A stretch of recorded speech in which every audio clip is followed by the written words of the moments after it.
So I drew out the shape of the eyebrow when I was drawing all the other shapes within his face. And yesterday, as I began to apply value to my drawing, I shaded kind of up and over that shape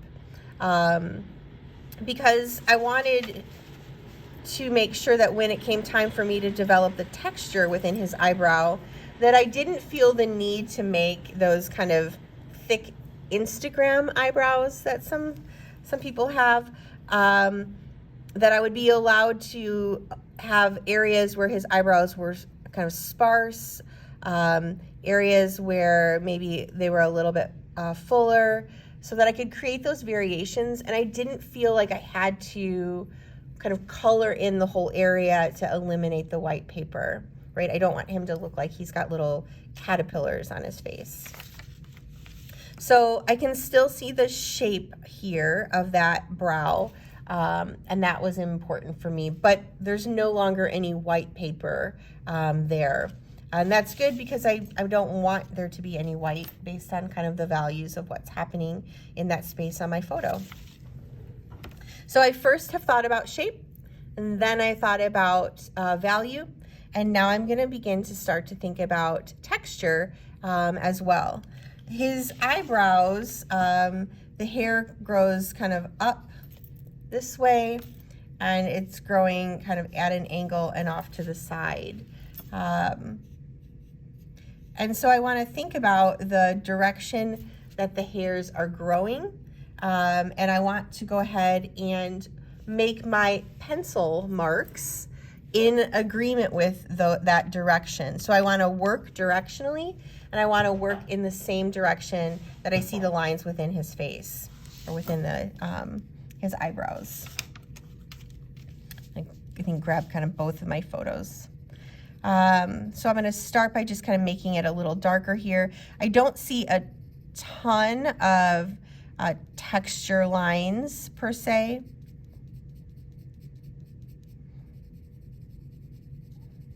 Again, I think a more close-up version of his face may have looked a little different, maybe a different photo. I want to keep my pencil sharp.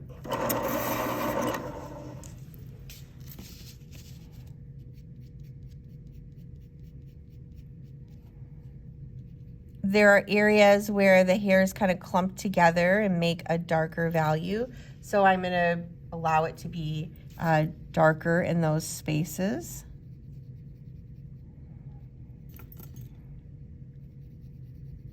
Again, because the paper already has value placed down in that kind of first layer of shading, I don't feel the need to make his eyebrows too thick or too dark. Too caterpillar-like.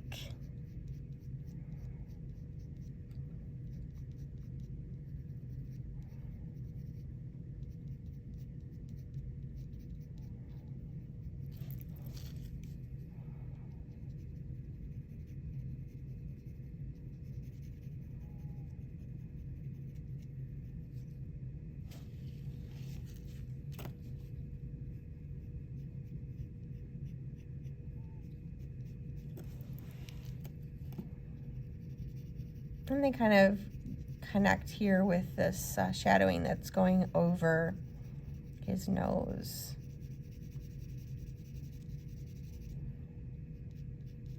Okay. So that's about all I'm gonna do.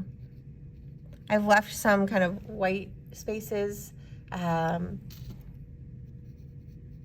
light spaces here, feel like a little bit like negative areas, negative spaces within his eyebrow. I could always erase those out. If you watch the other video that's shared, you'll see I did work subtractively by erasing to help create that texture.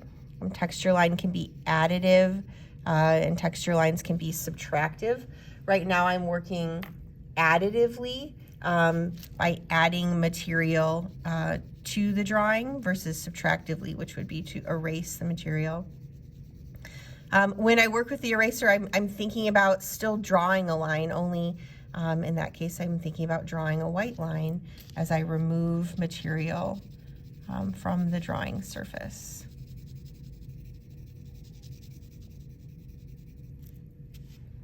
Okay, so there I have his eyebrow.